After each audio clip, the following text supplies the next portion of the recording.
Poster যুদ্ধে নাম জড়ালো এবং শাসক এবং বিরোধী সব পক্ষে ঝাঁপিয়ে পড়ল। এখনো ঢের দেরি আছে বিধানসভা নির্বাচনে, কিন্তু তার আগে একটু একটু করে তেতে উঠছে এবং রাজনীতির পারও চড়তে শুরু করেছে।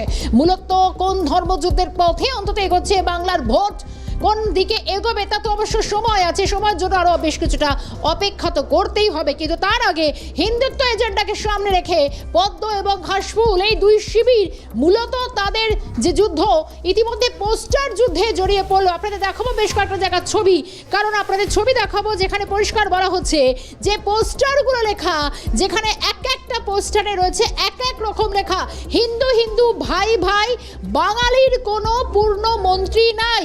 এই পোস্টার যেরকম সামনে আসছে, রয়েছে আরও একাধিক পোস্টার।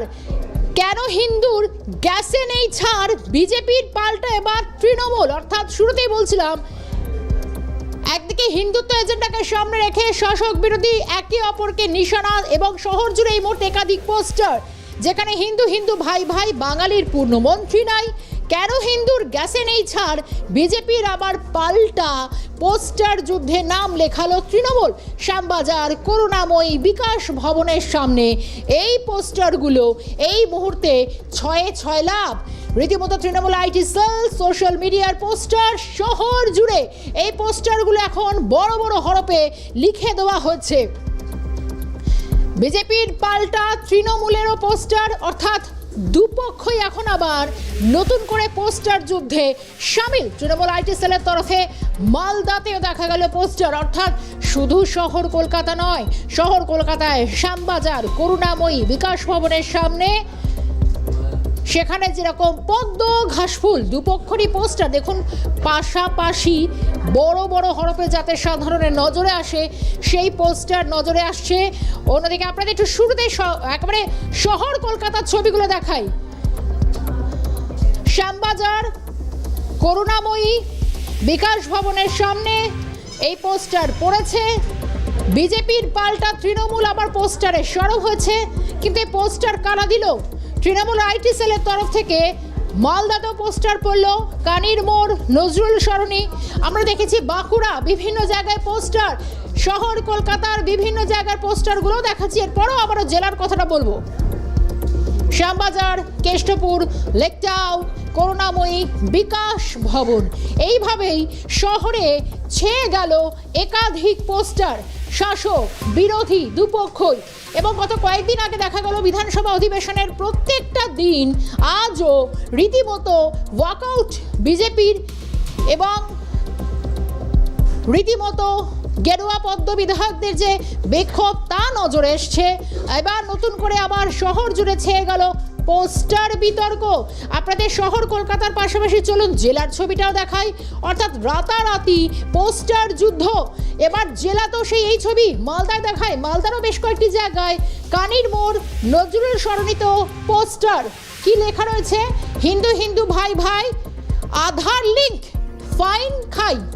একাধিক পোস্টার, কখনো তৃণমূলের পোস্টার, কখনো বা বিজেপির পোস্টার। আরও আছে মালদার পর বাঁকুড়ার মাচানতলায় সকালে আমরা দেখেছি একাধিক পোস্টার। ভোটের আগে যেন এক পোস্টার যুদ্ধ, এ নতুন এক যুদ্ধ। পোস্টার যুদ্ধে সামিল হলো দুপক্ষই, বিজেপি তৃণমূল। হিন্দুত্ব ইস্যুতে বিজেপির দেওয়াল লিখনের পাল্টা চলছে। হিন্দু ভোট এক কাট্টা করতে মরিয়া রাজ্য বিজেপি, পাল্টা বিজেপির ভাষাতেই আবার পোস্টার দিচ্ছে রাজ্যের শাসক দল। বাঁকুড়া শহরের ছবি দেখাচ্ছি, বাঁকুড়ার মাচানতলায় পোস্টার দিল তৃণমূল, জল করছে। এবং হিন্দু হিন্দু ভাই ভাই, তবু তেলের দাম লোটা চাই। এই যে মাচানতলায় একাধিক জায়গায় শাসকের পোস্টার। আরও আছে একদিকে বিজেপি যেরকম অভিযোগ করছে এবং পোস্টার,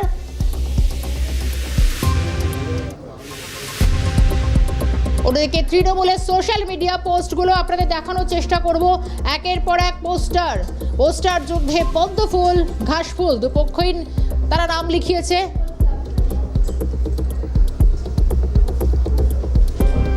সোশ্যাল মিডিয়ায় যে পোস্ট করেছেন দেবাংশু ভট্টাচার্য, তৃণমূলের আইটি সেলের সভাপতি দেবাংশু, তার পোস্ট।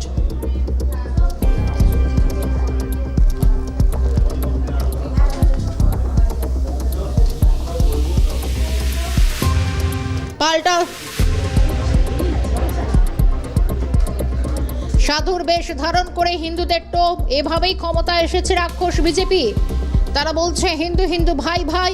আজ সাধারণ বাঙালি হিন্দুদের প্রশ্ন, কড়া প্রতিক্রিয়া দিয়েছেন দেবাংশু ভট্টাচার্য। একবার শুনবো তৃণমূল আইটি সেল ইনচার্জ দেবাংশুর বক্তব্য।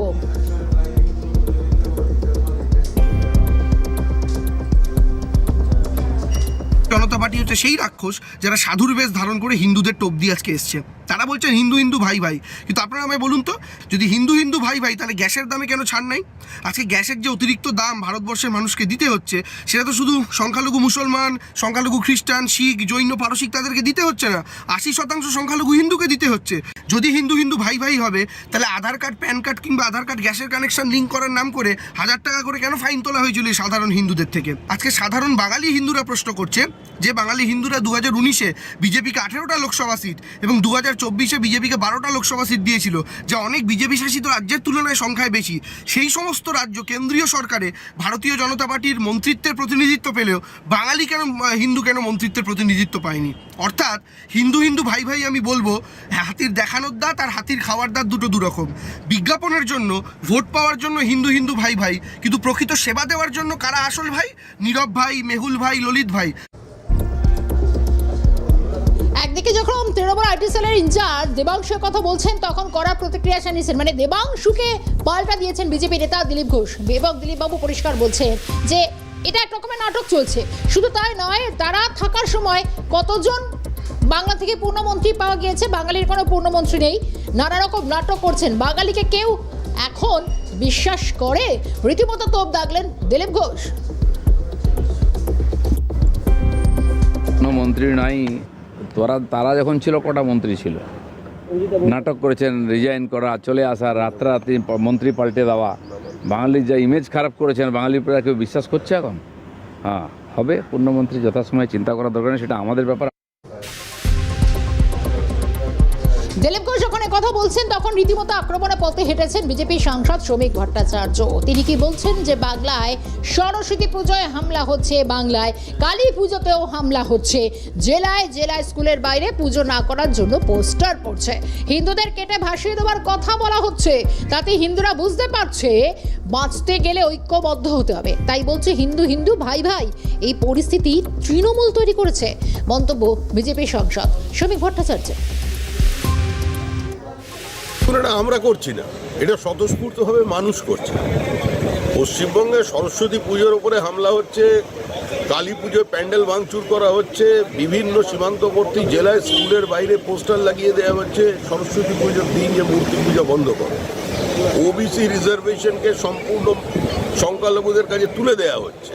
এবং পশ্চিমবঙ্গের মাটিতে দাঁড়িয়ে যেভাবে তৃণমূল কংগ্রেসের নেতারা ধর্মান্তকরণ, জনসংখ্যা বৃদ্ধি এবং একই সঙ্গে কেটে ভাসিয়ে দেওয়ার কথা বলছে ভাগীরথীতে হিন্দুদের, তাদের হিন্দু বুঝতে পেরেছে বাঁচতে গেলে ঐক্যবদ্ধ হতে হবে। সেজন্যই বলছে হিন্দু হিন্দু ভাই ভাই। এই পরিস্থিতি তৈরি কারা করলো? এর জন্য তো দায়ী তৃণমূল কংগ্রেস।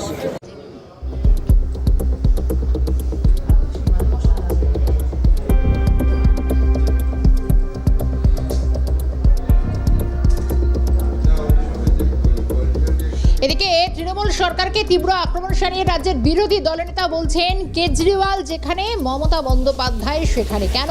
অর্থাৎ মানে এটা হচ্ছে এটাই রীতিমতো কেজরিওয়াল যেখানে মমতা বন্দ্যোপাধ্যায় সেখানে। বিরোধী দলনেতা 9 মাস বাইরে, আর তো 2টো সেশন, আর তারপর যা পারেন করে নিন, ভোটের পর আপনারা হবেন প্রাক্তন, বলছেন রাজ্যের বিরোধী দলনেতা শুভেন্দু অধিকারী। তো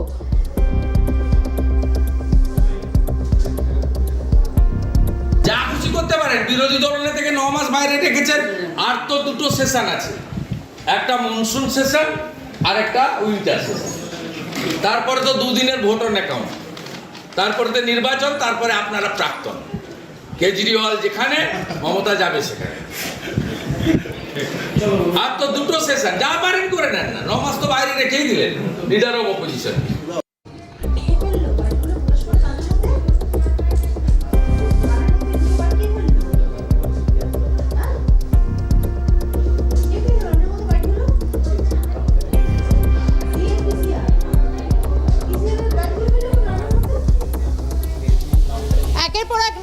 ভাষায় রীতিমতো আক্রমণ শানিয়েছেন রাজ্যের বিরোধী দলনেতা শুভেন্দু অধিকারী। এবং কিছুক্ষণ আগে যে বক্তব্য শোনালাম, রীতিমতো কেজরিওয়াল যেখানে মমতা বন্দ্যোপাধ্যায় সেখানে যখন বলছেন শুভেন্দু অধিকারীর সঙ্গে, এটাও বলছেন শুভেন্দু অধিকারী যে আমরা তৃণমূল সরকারের নীতির বিরোধী, কোন সম্প্রদায়ের বিরুদ্ধে আমরা নই।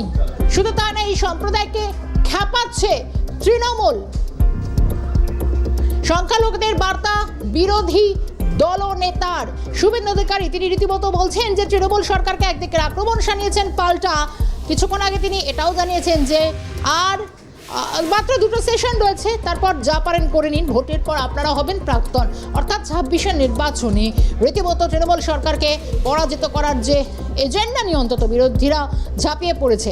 এবার শুভেন্দু অধিকারী বলছেন কোনো সম্প্রদায়ের বিরুদ্ধে নয়, তৃণমূল সরকারের নীতির বিরুদ্ধে আমরা কথা বলছি। শুভেন্দু অধিকারী বক্তব্য শোনাবো।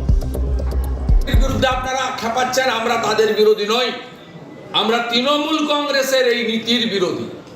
তৃণমূল কংগ্রেসের সরকারের কাজ চাকরির হিসাব দেওয়া, শিল্পের হিসাব দেওয়া, উন্নয়নের হিসাব দেওয়া, আয়ুষ্মান ভারত চালু করা, বিশ্বকর্মা যোজনা চালু করা, কৃষকদের ফসলের ন্যায্য মূল্য দেওয়া, চা বাগান খোলা, বড় বড় হসপিটাল বানানো উত্তরবঙ্গে, সুন্দরবনে, পশ্চিমাঞ্চলে। এই কাজগুলো আপনারা করেন না। এরা 33% ভোট ব্যাংককে সলিড করার জন্য এরাই অ্যাপিজমেন্টের পলিটিক্স করছে। এদের নেতাই আলামিন মণ্ডল, সাবির আলী।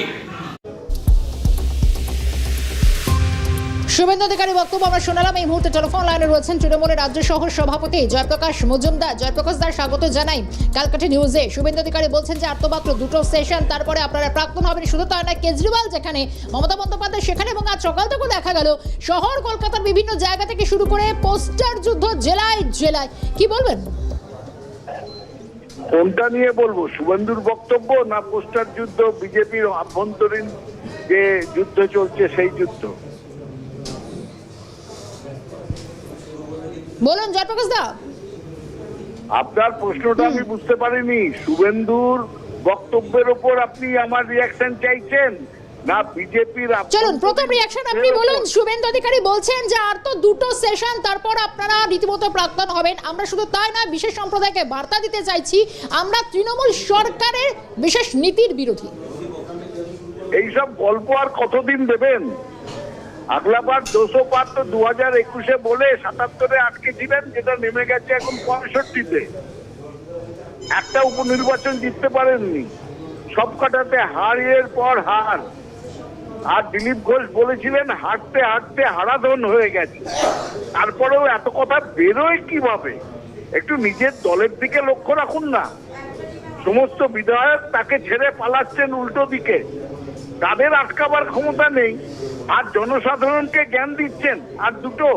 আর এই দুটোই আর অধিবেশন আছে বলছেন, তারপরে উনিও তো এক্স হয়ে যাবেন। উনি কি জিতে আসতে পারবেন? উনি নিজে অন্তত 50,000 ভোটে হারবেন, এই চ্যালেঞ্জ আমি দিয়েছি। যে কোনো কেন্দ্রে দাঁড়ান না কেন, তখন যেন আবার গুটি গুটি পায়ে তৃণমূলের দিকে আমি আছি, আমি আসতে চাই, দিদি আমাকে সঙ্গে নাও, এটা যেন না বলেন। ওনাকে বিশ্বাস নেই। এবং আজকের দিনে মনে রাখা উচিত, বিজেপি শত ছিন্ন বিজেপি, আর মানুষ বিশ্বাস করে না এই বিজেপিকে। যারা ধর্মের নিরিখে রাজনীতি করে তাদেরকে কোনো মানুষই বিশ্বাস করে না, কোনো ধর্মই বিশ্বাস করে না। এবং সেই জন্যে এই শুভেন্দু অধিকারী তথা বিজেপিকে কোনো মানুষ বিশ্বাস করে না। আচ্ছা বেশ, জয়প্রকাশ দা, এই চ্যালেঞ্জ আপনি শুভেন্দু অধিকারীকে ছুড়লেন তাই তো সিএনএর মাধ্যমে, কিন্তু আপনার কাছে আমার দ্বিতীয় প্রশ্ন থাকবে। এই যে আজকে শহর জুড়ে জেলায় জেলাও বিভিন্ন এই যে পোস্টার দেখা গেল, বিজেপি যে পোস্টার দিয়েছে তার বিরুদ্ধে পাল্টা তৃণমূল আইটি সেলের তরফ থেকে পোস্টার দেওয়া হচ্ছে, কিন্তু এই যে হিন্দু হিন্দু ভাই ভাই, শ্রমিক ভট্টাচার্য বলছেন তো এই পরিস্থিতি তৃণমূল তৈরি করেছে। বেশ, 2টো প্রশ্নের উত্তর খুব একটা পাওয়া যায় না জয়প্রকাশ দার কাছ থেকে, কিন্তু এটা অবশ্যই আমরা পেলে হয়তো ভালো হতো। যাই হোক, তিনি আপাততভাবে সিএনকে যা জানালেন সেটাই আপনাদের সামনে তুলে ধরার চেষ্টা করলাম। এই মুহূর্তে পোস্টার যুদ্ধে যথেষ্ট জমে উঠেছে রাজনৈতিক দরজা। অন্তত একদিকে একের পর আমরা ছবি দেখার চেষ্টা করছি যে বিভিন্ন জায়গায় আজ পোস্টার, তৃণমূল আইটি সেলের তরফ থেকে একাধিক পোস্টারে 6 লাভ হয়ে গিয়েছে। রাজনৈতিক বিশ্লেষক অমিতাভ কাঞ্জি লাল এই মুহূর্তে আমাদের সঙ্গে টেলিফোন লাইনে রয়েছেন। অমিতাভ দা, স্বাগত জানাই ক্যালকাটা নিউজে। আজ সকাল থেকে দেখা গেল রীতিমতো যে আবার নতুন এক পোস্টার যুদ্ধে পদ্মফুল ঘাসফুল দুপক্ষে তারা ঝাঁপিয়ে পড়েছে। একাধিক জায়গায় পোস্টার, কিন্তু বিজেপির তরফ থেকে যেরকম বলা হচ্ছে যে এই হিন্দু হিন্দু ভাই ভাই এই পরিস্থিতি তৃণমূল তৈরি করেছে, অন্যদিকে রীতিমতো এই গোটা বিষয় আবার কোন নয়া এই যুদ্ধ রাজনৈতিক সমীকরণ কি বলছে? না দেখো, ভোটের আগে বা নির্বাচনের আগে হাওয়া গরম করবার জন্য নানান ইস্যু নানান জন সামনে নিয়ে আসেন এবং এই পর্যায়ের লড়াইটাকে এখনো পর্যন্ত বয়ানবাজি বা এই বক্তৃতার লড়াই, বুলির লড়াই বলেই আমি আপাতত দেখছি। কিন্তু যদি যে লাইনে বিজেপি পোস্টার পড়ছে হিন্দু হিন্দু ভাই ভাই এবার বিজেপি সরকার চাই, যদি বাংলাতে এই লাইন নিয়ে তারা আসার চেষ্টা করে তাহলে কিন্তু আরো ব্যাপকভাবে কোণঠাসা হবে। তার কারণ এটা মাথায় রাখতে হবে যে বিজেপি গতবার যত বিধানসভায় এমএলএ জয় করতে পেরেছিল তার পেছনে কিন্তু তাদের একটা আবেদন কাজে লেগেছিল যে বামপন্থী এবং কংগ্রেসীদের মধ্যে যে অংশ যারা মনে করছেন যে তারা ডিসিসিভ জায়গায় এমএলএ দিতে পারবেন না, তারা তাদের ভোটগুলো বিজেপিকে দিন, আমরা তৃণমূলের বিরুদ্ধে একটা শক্ত প্রতিরোধী সরকার গড়ে তুলতে যাতে সক্ষম হই। তো হয়তো সেই আবেদনে সাড়া দিয়েই একটা ভোট ট্রান্সফার হয়েছে, এই কথা আমরা খুব স্পষ্টভাবে জানি। নানা রকম ক্যাপশন দিয়েই বলা হয়েছে বামের ভোট রামে যাওয়া ইত্যাদি ইত্যাদি। কিন্তু আজকে যদি হিন্দু হিন্দু বিজেপি সরকার চাই এই যে বলে ভোটের ময়দানে নামার চেষ্টা করে বিজেপি, তাহলে বলতে হবে তাদের শেষ রাজনৈতিক তাসটি নিয়ে তারা খেলবার চেষ্টা করছে, যেটা বাংলাতে খুব বেশি মাটি পাবে বলে আমার মনে হয় না। পাশাপাশি তৃণমূল যে বক্তব্যটা রাখছে সেই তৃণমূলের মানে প্রশ্নটা খুব স্বাভাবিক এবং এই প্রশ্নটাই এতদিন বামপন্থীরা কংগ্রেসীরা করে এসছেন যে তাহলে দ্রব্যমূল্যের উপরে নিয়ন্ত্রণ কোথায়। কিন্তু একই সঙ্গে তৃণমূল এই প্রশ্নেও বিদ্ধ হবে যে এই রাজ্যে যখন সরকার চালাচ্ছে তৃণমূল কংগ্রেস, তখন এই রাজ্যে কর্মসংস্থানের চেহারাটা কি?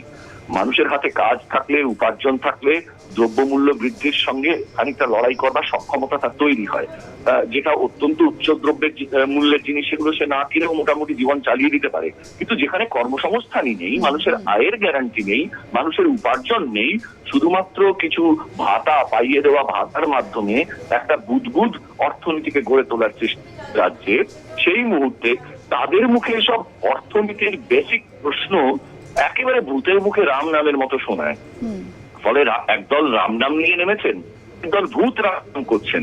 ফলে সবটা মিলিয়ে পরিস্থিতি, বাংলার পরিস্থিতি সত্যিই দুর্বিষহ। সম্ভবত রাজনীতির মেরুকরণের খেলায় এরা এখন এই জায়গাটাকেই গড়ে তুলতে চাইছেন যে খাদ্য, বস্ত্র, বাসস্থান, চিকিৎসা, শিক্ষার মৌলিক প্রশ্নগুলো শুধুমাত্র কথার কথা হয়ে বয়ানবাজির বিষয় হয়ে উঠে আসুন আমরা নিজেদের মধ্যে এই সাম্প্রদায়িক ভাব বিন্যাসের মধ্যে দিয়ে ভোটে এবার জেতা যায় কিনা সেই দিকে এগিয়ে দিই। নতুবা এতদিনে কিন্তু হুমায়ুন কবিরের বিরুদ্ধে কঠোর পদক্ষেপ করতেই পারত দল। তো যাই হোক, সবটা মিলিয়ে বাংলার ভাগ্যের জন্য বা রাজনৈতিক ভাগ্যের জন্য এটা মোটেই সুখবর নয় বা সুন্দর পরিস্থিতি নয়, কাম্য পরিস্থিতি নয়। যে কাম্য পরিস্থিতিতে একটা সুন্দর ভবিষ্যতে একটা ভালো সরকার গঠিত হতে পারে, সেটা করবে না বিজেপি করবে না অন্য কোনো শক্তি করবে সেটা পরের প্রশ্ন। কিন্তু এই মুহূর্তে পরিস্থিতি এখন কোন দিকে যাবে তা তো সময় বলবে, কারণ অনেকটা সময় বাকি। কিন্তু তার আগে অন্তত বাংলার যে আবহ তৈরি হচ্ছে তাতে এই মুহূর্তে অনেকগুলো প্রশ্ন তৈরি হচ্ছে। অমিতাভ দাকে ধন্যবাদ জানাবো। কংগ্রেস মুখপাত্র সৌম্য এইচ রয় রয়েছেন আমাদের সঙ্গে। সৌম্যদা, স্বাগত জানাই। এই মুহূর্তে যা হচ্ছে আমি অন্তত অমিতাভ দার কথা ধরেই বলার চেষ্টা করছি যে কেউ কেউ বলছেন যে রাম নাম, কেউ বা ভূত তাড়াতে ব্যস্ত, কিন্তু বিষয় হচ্ছে একাধিক গুরুত্বপূর্ণ ইস্যু এই মুহূর্তে বাংলার মানুষের কথা কেউ কি ভাবছে। তার আগে অন্তত ভোট যুদ্ধে, ধর্মযুদ্ধ, পোস্টার বিতর্ক একের পর এক গোটা বিষয় সামনে আসছে। ধর্মযুদ্ধ কিছু নয়, এটা ধান্দাবাজির যুদ্ধ হচ্ছে, ধান্দাবাজি। দুটো রাজনৈতিক দল একে অপরের পরিপূরক হয়ে তৃণমূল আর বিজেপি একে অপরের বিরুদ্ধে যে ছদ্মযুদ্ধে লেগেছে, ধর্ম নিয়ে খেলা খেলছে, তাতে বাংলার মানুষের হাতে পেন্সিল থাকবে। পশ্চিমবঙ্গের মাথাপিছু রোজগার নাপতে নাপতে তলানিতে, পশ্চিমবঙ্গের একটা শিশু জন্মালে তার মাথার উপরে ৬৫,০০০ টাকার ধার, শিল্পায়নের নামে অশ্বডিম্ব। বাংলায় যেমন দিল্লির সরকার তেমন রাজ্যের সরকার, এ রাজ্যে প্রতিনিধিত্বমূলক ভাবে যারা নির্বাচিত হয়েছে, মানুষ যাদের জয়লাভ করিয়েছে, এই আশায় যে গরিব মানুষ, মধ্যবিত্ত এবং নিম্নবিত্ত উচ্চবিত্তদের হাতে কিছু টাকা আসবে এবং তারা তাদের অর্থনৈতিক সুরাহা হবে, এ রাজ্য থেকে পরিযায়ী শ্রমিকের সংখ্যা সব থেকে বেশি, এ রাজ্য থেকে মেধারও পলায়ন হচ্ছে, পুঁজিরও পলায়ন হচ্ছে। অথচ এরা কেউ মন্দির নিয়ে করছেন, কেউ মসজিদ নিয়ে করছেন, কেউ হিন্দুদের দায়িত্ব নিচ্ছেন, কেউ মুসলমানদের দায়িত্ব নিচ্ছেন, কিন্তু সার্বিকভাবে মানুষের দায়িত্ব কেউ নেয়নি। এরা হিন্দু মুসলিম করে রাজ্যটাকে ভাগ করে তলানিতে নিয়ে চলে যাচ্ছে, অন্ধকারে অতলে গহ্বরে পাতালে নিয়ে চলে যাচ্ছে তৃণমূল এবং বিজেপি যৌথ পরিকল্পনায়। এই আরএসএস এর তৈরি করা পরিকল্পনায় ধর্মীয় ভিত্তিতে রাজ্যটাকে ভাগ করে শেষ করে দিতে চাইছে। আর রাজ্যের অর্থনীতি ভাঁড়ের মা ভবানী, 1 টাকা রোজগার হলে 95 পয়সার থেকেও বেশি তার খরচা। এই ধার নিয়ে বাংলাটা চলছে, সেই রাজ্যটাকে শেষ করে দিচ্ছে এরা। এরা দায়িত্ব নিয়ে পশ্চিমবাংলার অমানিসার অন্ধকার ডেকে আনছে বিজেপি এবং তৃণমূল উভয়। এই বাংলার ভবিষ্যতের অন্ধকারে যাওয়ার দায় এই দুটো দলকেই নিতে হবে। মানুষ এদের কোনোদিন ক্ষমা করবে না। তবে মানুষ বুঝতে শুরু করেছেন, আগামী ভবিষ্যৎ বলছে এরা রাজনীতিতে এই পর্যায়ে সফল হবে না।